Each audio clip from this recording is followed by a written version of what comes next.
Hello and welcome to Box Office Chat, the weekly show from Movie Burner Entertainment where we discuss and break down the top 10 films within the United Kingdom's box office.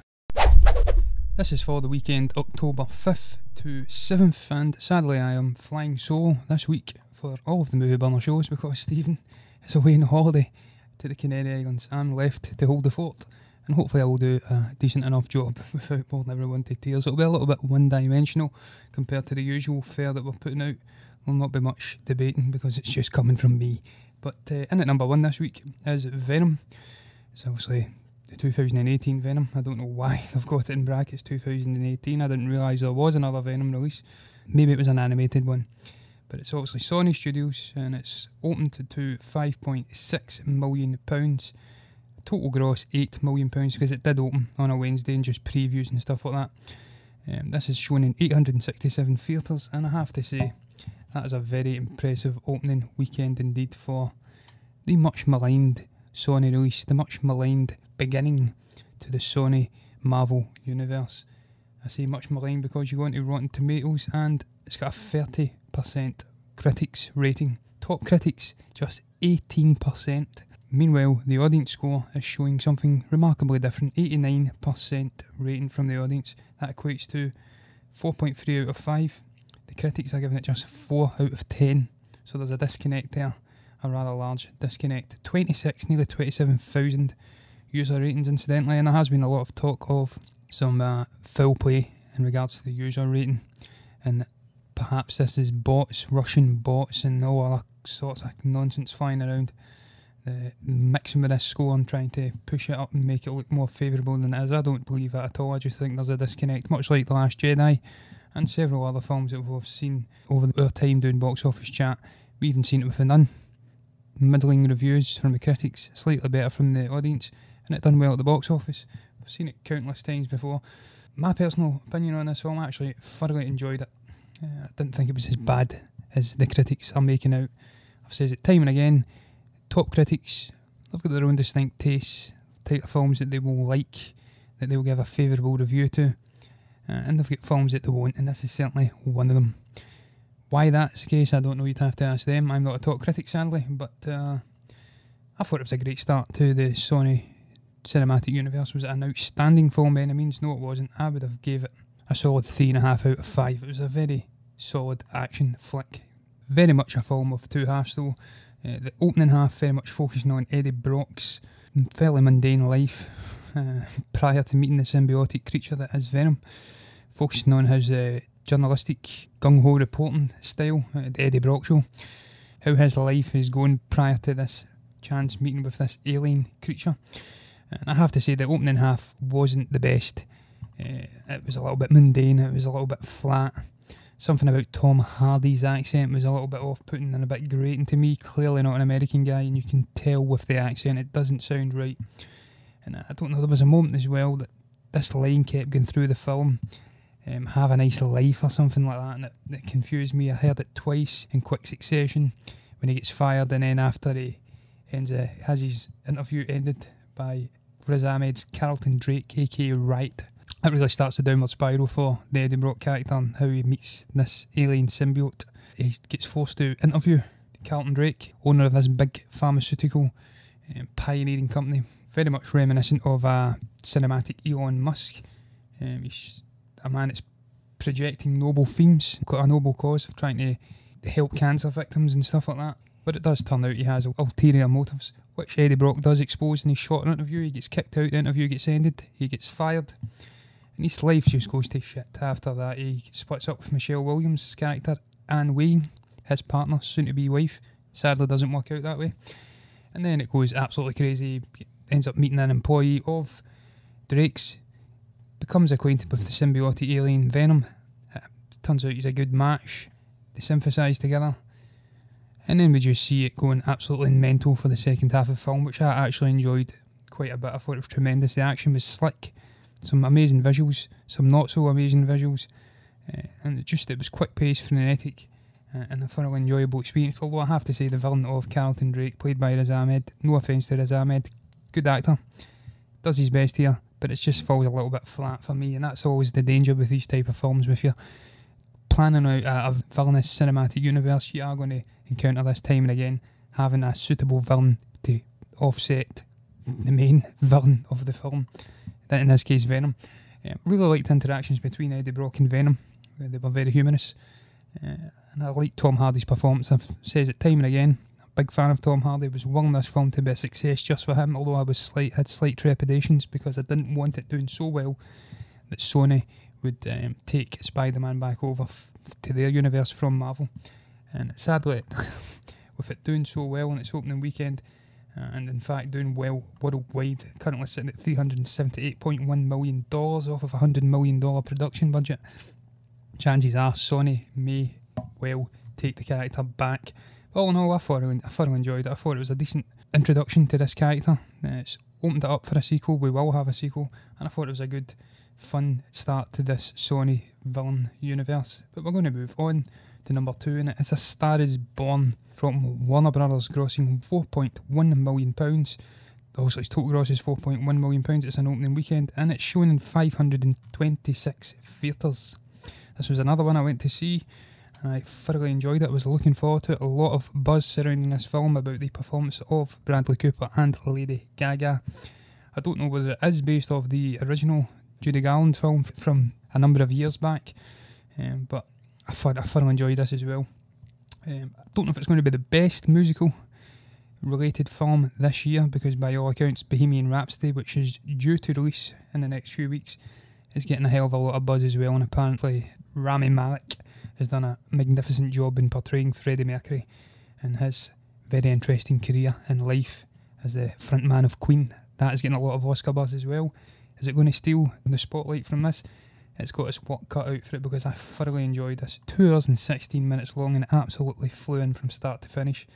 It's all about a musician helping a young singer find fame, even as age and alcoholism send his own career into a downward spiral. I thought, first and foremost, amazingly written. Eric Roth done a fantastic job. Bradley Cooper done a fantastic job. There's a whole host of people getting credits for the screenplay, but hats off to all of them. Bradley Cooper, I believe, his first feature film that he's directed, and what a job he does handling both the directorial duties and the leading man duties as well. Story was very interesting, very reminiscent of La La Land from last year, a year and a half back. Very similar themes that it's exploring, the dangers that come with fame and fortune, the sacrifices you have to make, how it impacts on people you love and care about around about you, and just the relationships and how they develop, and the dynamic between one person and another person, how it develops and changes as you attain fame and fortune. Lady Gaga plays Ali, the aforementioned young singer who is down in her luck working in a kitchen, I believe. Still stays with her father in a strange setup. Life has not dealt her a good hand. She's struggling. She refuses to sing her own songs through a lack of confidence until she has a chance meeting with Bradley Cooper's Jack character, who is a rock star. He's got his own problems as well, as you will see as the film fleshes out. He is beginning to lose his hearing and the higher frequencies, and does a really good job of highlighting this difficulty that he has with a high-pitched, like, white noise sound throughout. Really enjoyed that. Really enjoyed his performance. Tragic figure, and the way he ends is very sad as well, but plays off beautifully with Ali, thrusts her into the spotlight through one of his shows, meets her on a night out through a mutual friend. They develop a very close relationship. They click. He really thrusts her up into a career as a singer, and then we see all the sycophants and the grubby hands coming out to try and squeeze her and take her away from him. In the vein of Ravi Gavron, I believe is Rez Gavron's agent character. He's a bit of a slime ball, a sleazebag. And all in all, it's, again, much like La La Land, a very intriguing character study on the effects of fame and fortune. Everybody thinks they want fame and fortune, this is it, it'll make you happy. But ultimately it doesn't. It just magnifies all the deficiencies and problems you have in your personal side of things and your mental side of things. If you're not a happy person, fame and fortune will not bring either. So, and this does a great job of really studying that. Sam Elliott was great as a almost manager, father figure in Bobby. He's not the father. Jack's father passes away, and you do see some confrontational moments there. But I thought it was amazingly wrote. It was an incredible performance from Lady Gaga and an equally good performance from Bradley Cooper. Didn't realise he could sing or play the guitar so well, unless I've been conned like the Monkees did all those years ago with their kidding on they were musicians and whatnot. Music was great, some amazing songs in there, and just a great little story in it. I thoroughly expect it to get nominated for a number of Oscars. Whether it wins any is not up to me, but I'll finish by discussing the total worldwide gross, $135.3 million, off of just a $36 million production budget, and that is utterly outstanding, more than made a profit. Not a massive, big budgeted blockbuster release, so hats off to Bradley Cooper and everyone involved in that film. But we're going to move on to number 3, and it's Johnny English Strikes Again. It's grossed £4 million in its opening weekend, shown in 569 theatres. Very much a triumvirate of new releases here that are dominating the United Kingdom's box office this week. This is of course the sequel to the previous Johnny English film, Rowan Atkinson film, from all the way back in 2003. A film I did watch, but I can't really recall to any real degree. I just know it's classic Rowan Atkinson, very much like Mr. Bean. He's very deadpan in his delivery, very self-deprecating, gets up to a whole host of ridiculous things, gets involved in action set pieces, and it's like a comedic version of James Bond, with the gags you'd expect from a Rowan Atkinson release. It says here, the synopsis is, after a cyber attack reveals the identity of all the active undercover agents in Britain, Johnny English is forced to come out of retirement to find the mastermind hacker. Par for the course really for that franchise, if you can call it a franchise. I believe there's only been 2 films. It's directed by David Kerr, guy that I can't lie, I don't know a great deal about. He's been involved in mostly British TV shows, just directing the episodes here, there and everywhere. This I believe is probably his first full cinematic release. But listen, you look at the cast. Emma Thompson's in there, Olga Kurylenko, great actress, 2 fantastic actresses. Rowan Atkinson speaks for himself, of Blackadder, Mr. Bean fame, guy that's recognisable the world over for his comedic talents. Jake Lacey, Michael Gambon, Charles Dance, a whole host of amazing actors, British actors in the main, but there's a couple of foreign ones as well. Ben Miller's in there too, of Paddington 2 fame, and a couple of other things as well that I've seen him in. So all in all, it's not a film I think I'd go and see in the cinema, just because it's got a distinct taste, but I would certainly watch it if it popped up on the TV. By all accounts, it's getting good reviews on Rotten Tomatoes, 90% from the audience, 39% from the critics. That's not great, I have to admit. But again, there's a disconnect there. And again, critics will like a certain type of film, drama, heavy hitting, emotional heartstring pulling film, art house films, whilst the audience will like a more distinct sort of a blockbuster popcorn flick. And that is absolutely fine. Each have their merits. One isn't better than the other. Well, obviously in this case, the aforementioned film A Star Is Born is clearly better than this, although I've not seen Johnny English Strikes Again, so maybe better, I don't know. But we're going to move on to number 4. I've not got much more to say about that one, and it's The House with a Clock in Its Walls. It's grossed £900,000 this weekend, still shown in 534 theatres. It's not dropped any or gained any, taking its total gross now to £6.8 million. It's been out for 3 weeks. That's very impressive indeed for a film which, I can't lie, I didn't know a great deal about prior to its release, but I was intrigued by it. I was intrigued by the cover, I was intrigued by the magical concept, the rustic kind of a set designs and costume designs they had going on, just the presence of Jack Black and Cate Blanchett, Owen Vaccaro, another young chap. It's been in a couple of decent films, Daddy's Home most notably, and Kyle MacLachlan was the villain. We also spoke about this film a number of times over the last couple of weeks. I did go and see it. I've only seen it once. I don't think I'd see it again in the cinema, just because it's not a film with a huge amount of rewatchability, but the story was intriguing enough. Basically, young Lewis Barnevelt becomes orphaned, he loses his 2 parents, goes to stay with his uncle, Jonathan Barnevelt, played by Jack Black, and it slowly fleshes the story out. It becomes apparent that Jonathan's a warlock. His friend Isaac Izzard performed a powerful black magic spell in the same house he stays in, killed himself and his lover apparently, and hid a clock, a doomsday clock within the walls. It ticks every now and again, usually at night, in an attempt to really drive Jack insane.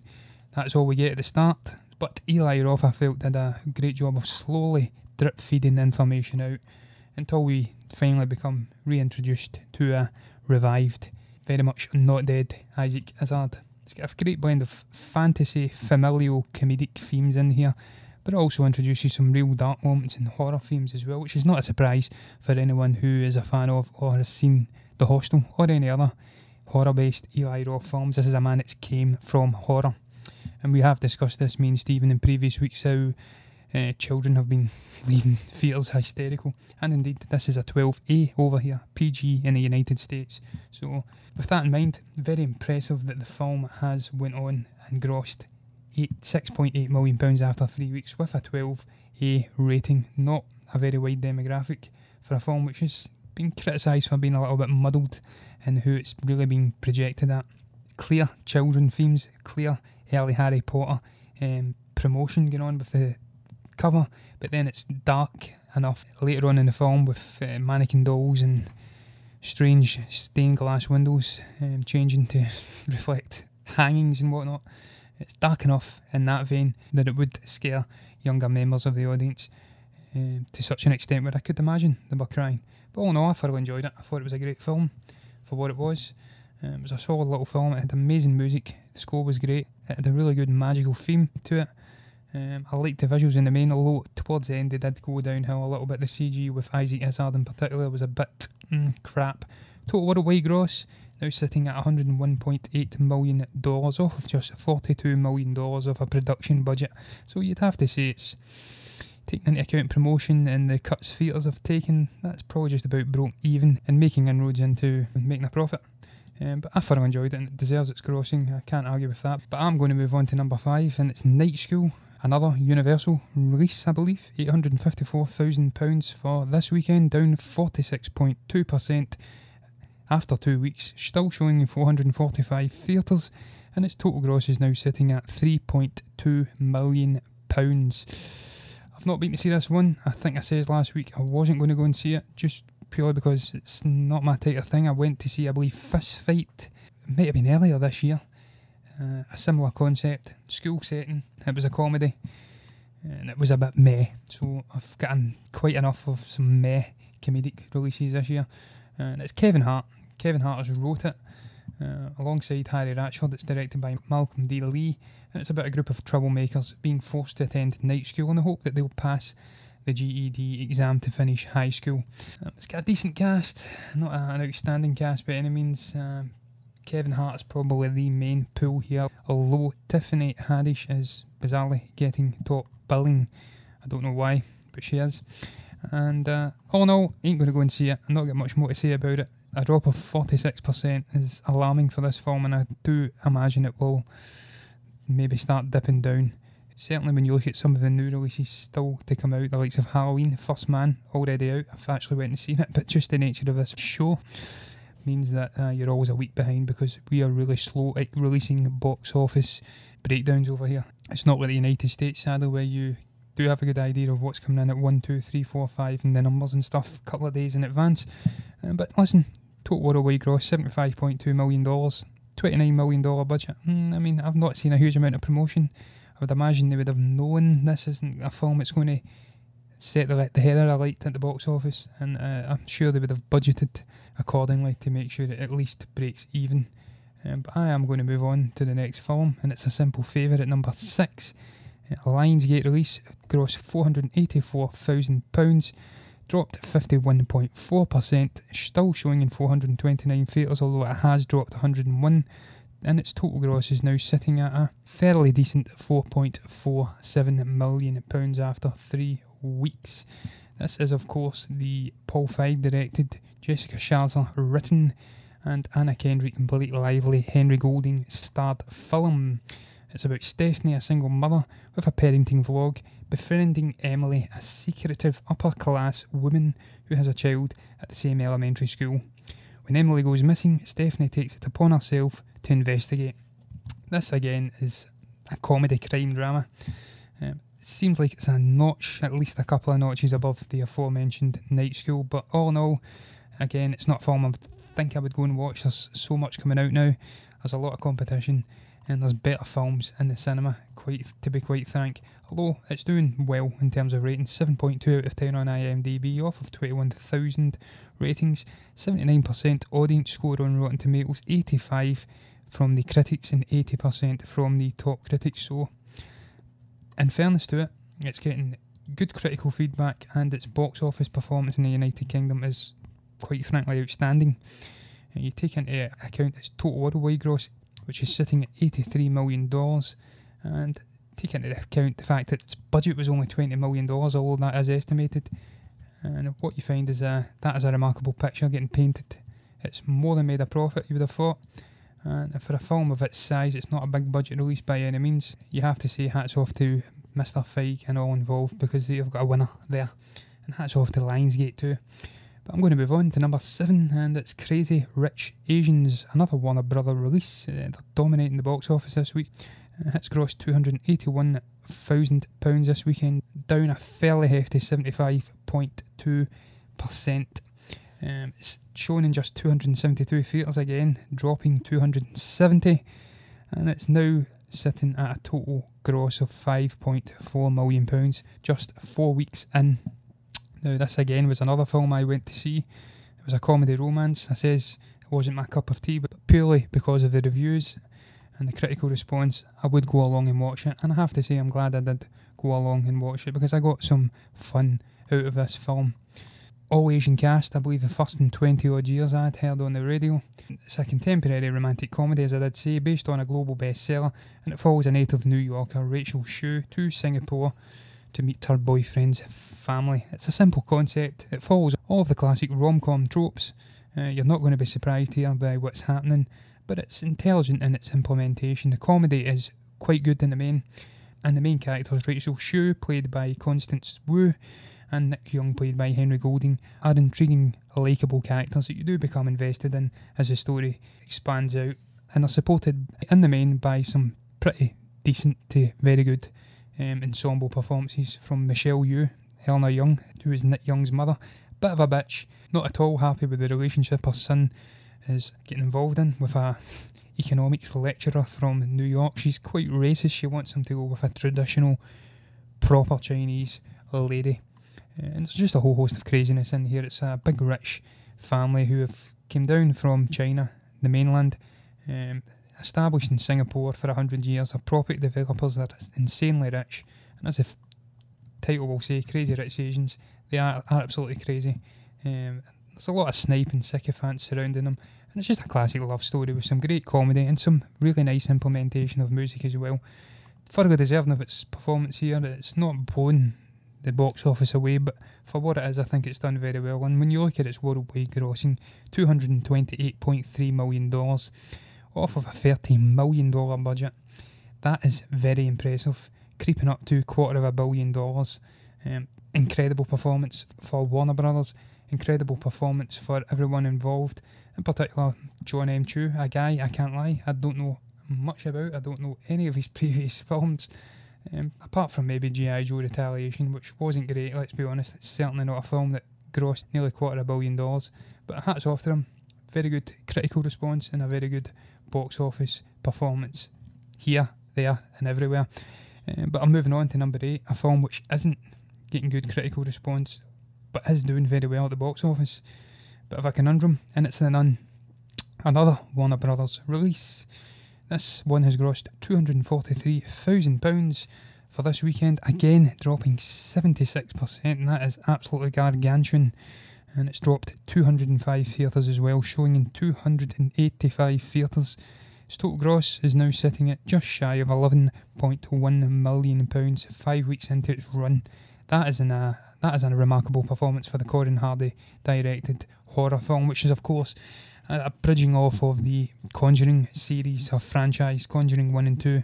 And it follows the ever-present figure of the nun who is haunting Vera Farmiga's character, one of the leading protagonists in the Conjuring series, haunts her through all of the films. And this is a backstory film. We go back and look at the haunted past of this strange nun convent in Romania.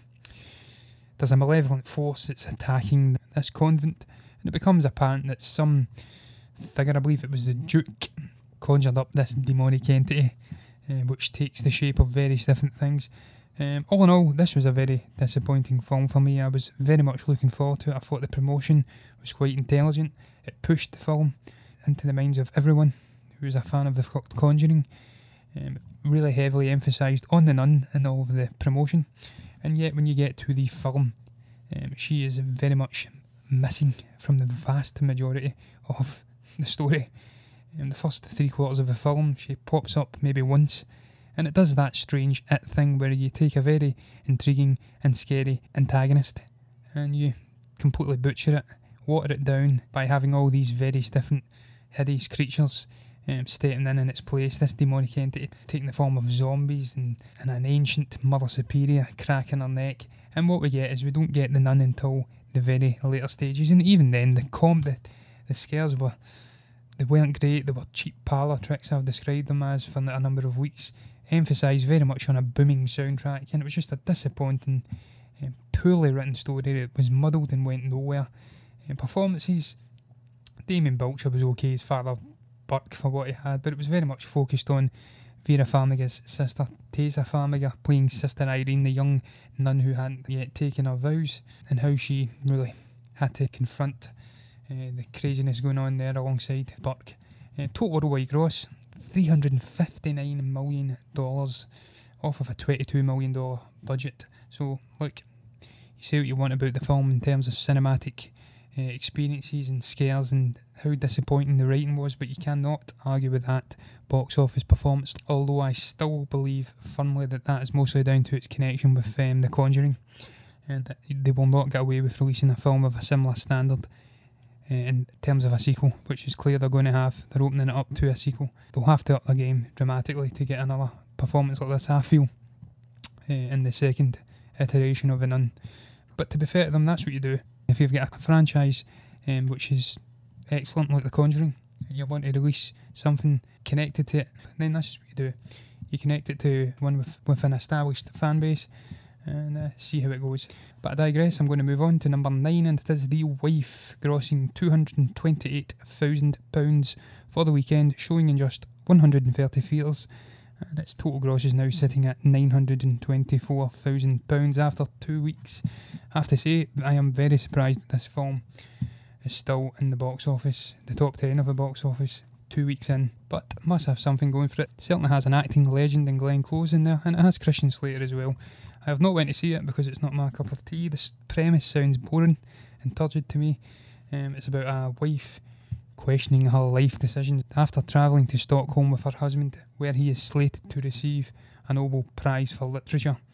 That sounds like my worst nightmare, but you look at its ratings, 7.4 out of 10 on IMDb, 78% audience score on Rotten Tomatoes, just 877 ratings though, 85% critic rating, and top critics are giving it 85% as well, so it must have a degree of cinematic excellence about it to be pulling in those sort of responses. And listen, fair play to it. It's a small release, one I wasn't aware of, and it's grossed just shy of £1 million in the United Kingdom. That's not to be laughed at. Total worldwide grossing, I haven't got a clue where it's sitting at, because to be frank, I don't think it is even out in the United States yet. They're estimating that it will open, or it will have a domestic total of $7.2 million, so surely it's not had a big budget, and surely it will have went on to have made a profit off of that. But I am going to move on to the final film in this week's box office chat, and it's Incredibles 2, still in there after 13 weeks, and it's still grossing comfortably over £200,000, and indeed its grossing for the previous weekend was £219,000, down just 7.3%, taking its total gross to an incredible £55.3 million after 13 weeks, as I did say. Total worldwide gross now sitting at $1.22 billion. This is a remarkable performance for Brad Bird and indeed everyone involved in the film. Obviously a sequel to The Incredibles from 2004, a bit of a cult classic. We had to wait over a decade to get the sequel, and some things are worth waiting for, and this certainly was the case with this. I thought it was better than the original. took all the concepts of the original, expanded upon them and bettered them. The comedy, the slick visuals, the action, storytelling with deeper themes, classic Disney Pixar film which will appeal to all age demographics. Can't argue with the box office performance here and worldwide. It's an absolute success, and I hope we will see a sequel in a much shorter time than what we had to wait for Incredibles 2. But I digress. That brings me to the end of this week's episode of Box Office Chat, where we do break down the top 10 films in the United Kingdom's box office. I'd just like to thank you for listening once again, and I'll be back tomorrow with Movie Burner News. Remember guys, if you enjoyed that episode, then do hit that like button, comment below, and maybe subscribe to the channel if you haven't done already. If you want to follow us on social media for all the latest updates from Movie Burner Entertainment, then we can be found on Twitter and Facebook at Movie Burners. You can also listen to us on Google Play and iTunes at the Movie Burner Podcast. And last but not least, if you want to access all the latest written reviews and the occasional article, then that can be found on our website at movieburnerentertainment.org. Until the next time, goodbye.